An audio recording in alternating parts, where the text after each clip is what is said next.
Hey, how are you, collective? Let me tell you something before we start. I'm going to speak to you as collective.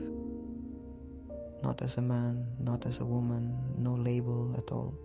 Because what I'm about to share with you today has no gender. It happens to everyone the same way.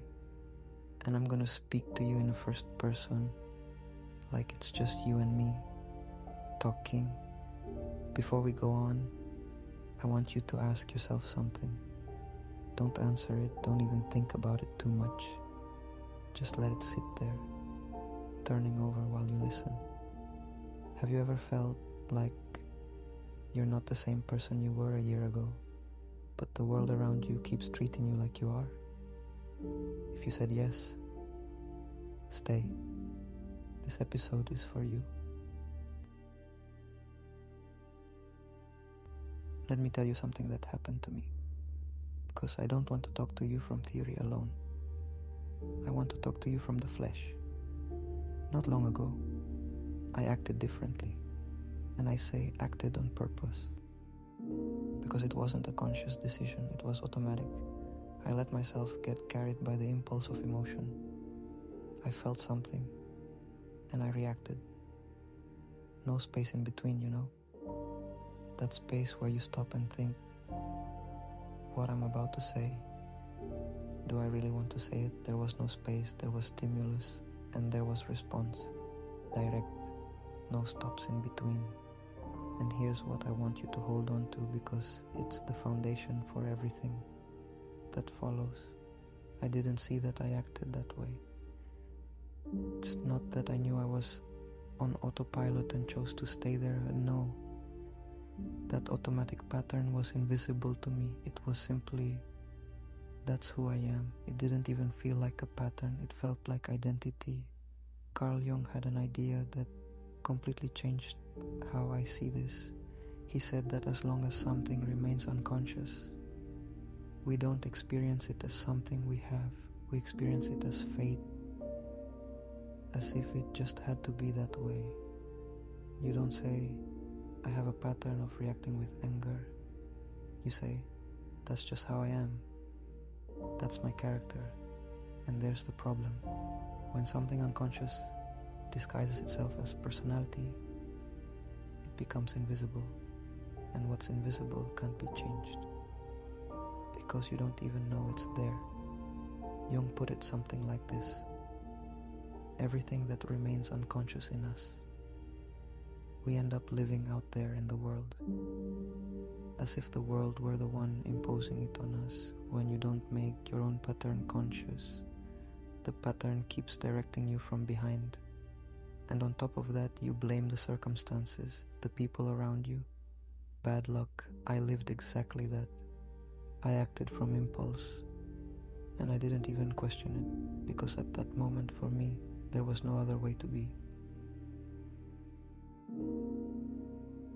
I want to add another layer to this, because it wasn't just I acted on impulse in general. It had a specific shape. I was operating from an energetic imbalance. I had one energy dominating, the one associated with emotion, intuition, flow, feeling, and almost none of its counterpart.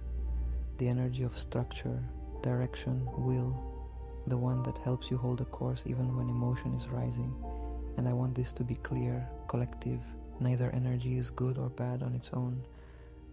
A dominant energy without its counterpart is like a boat with a huge sail and no rudder. It moves with the full force of the wind, but it doesn't choose where it's going. I felt everything intensely, but I had nothing to direct what I felt with. Pure emotion, zero containment. Jung talked about this too in different words. The process of integrating what's less developed in each person, the energy that's been asleep. And here's something important: integrating that missing energy doesn't mean shutting off the one you already had. It's not replacing one with the other, it's having both work together. And I'll be honest with you, today I'm not in perfect balance either. I'm not here to tell you I've solved it all and now I'm some enlightened version of myself. No, But the difference between before and now is enormous. Before, one single energy ran the show, and nothing balanced it. Now, even if it's not perfect, both are present, one feels, the other holds steady. And that combination is what lets me observe before reacting today, which is literally the heart of everything I talk about in my other space, observe without absorbing, learning to see what's happening without letting it drag you along. Now comes the part I really want you to take with you from this one. Jung has a phrase that sums up the whole process of awakening, of individuation, whatever you want to call it, making the unconscious conscious. Sounds simple, almost obvious, but it's honestly one of the hardest things a human being can do, because it means seeing clearly something about yourself that operated in the shadows for years without you ever questioning it. And do you know what happens the exact moment something unconscious becomes conscious? Two things, almost at the same time. The first, you stop being controlled by it. The instant you see the pattern, you can't pretend you didn't see it anymore. It's no longer automatic. Now there's a possible choice, where before there was only reaction. The second, and this is the one nobody warns you about, it hurts. It hurts to recognize how you used to act. You feel shame. You feel embarrassment, sometimes even the urge to hide from the people who knew you back then. I went through this recently, in a very concrete way. I started spending time alone with myself, almost hermit mode, working on coming back to my center, and when, after months, I started reconnecting with people again, I ran into something uncomfortable. A lot of people still saw me as who I used to be, and I felt shame, a lot of shame. Shame just admitting it, even to myself, that I was that way. And this is where Jung gave me enormous clarity.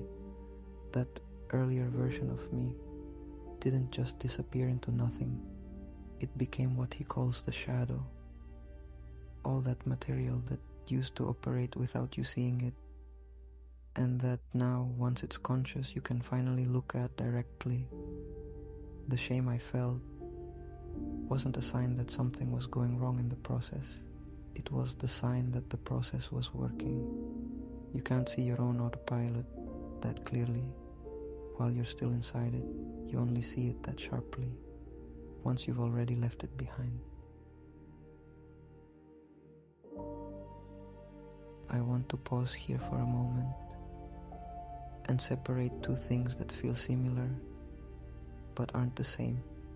It took me a while to tell them apart, and I think it'll help you too. Shame says, something is wrong with me for having been that way. It's a judgment on your whole identity. Guilt, on the other hand, says, I did something that hurt someone I love. It's not a judgment on who you are.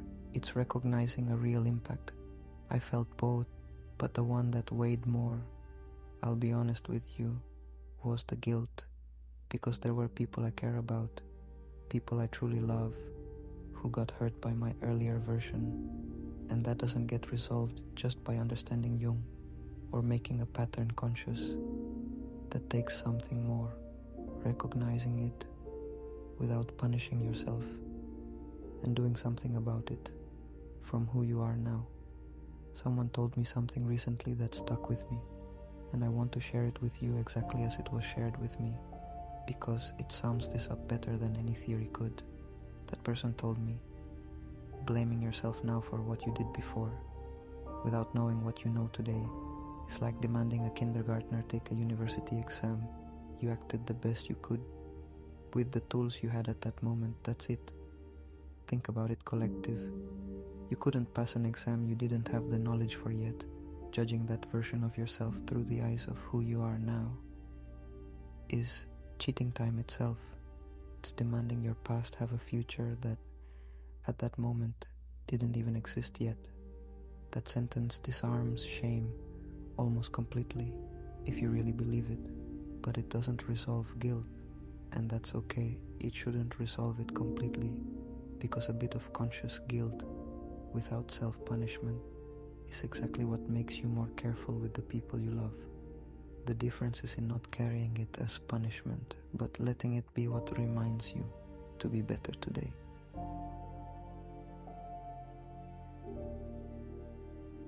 There's a mistake I almost made myself, and I want to warn you about it directly. At some point I thought, there's absolutely nothing left of who I used to be. And it sounded good. It felt like progress, but it's not entirely true. And it doesn't serve you to believe it that way. You didn't disappear. You integrated. The shadow doesn't get destroyed. It doesn't get erased. It gets recognized, observed, and organized under a more conscious self. If you believe the story that there's nothing left of that, deep down you're still reacting to the shame. Just now in the form of denial instead of impulse. Same pattern, different disguise, individuation, which is what Jung calls this whole process of becoming who you really are. Isn't turning into another person, it's integrating all the parts, the ones you like and the ones you don't, under an awareness that no longer runs on autopilot.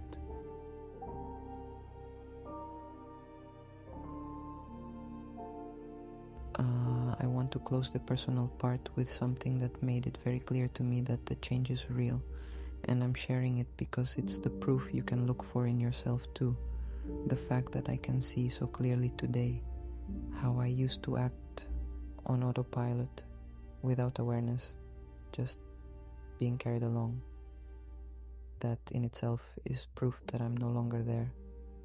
You can't see your own autopilot from inside it. You only see it that clearly once you've already left it behind. And today, even though I'm not in perfect balance between my energies, even though there's still guilt I need to turn into real actions with the people I love, even though shame still shows up sometimes without words, without warning, in the body before the mind, today I choose. I observe before I react, and that collective is the whole difference.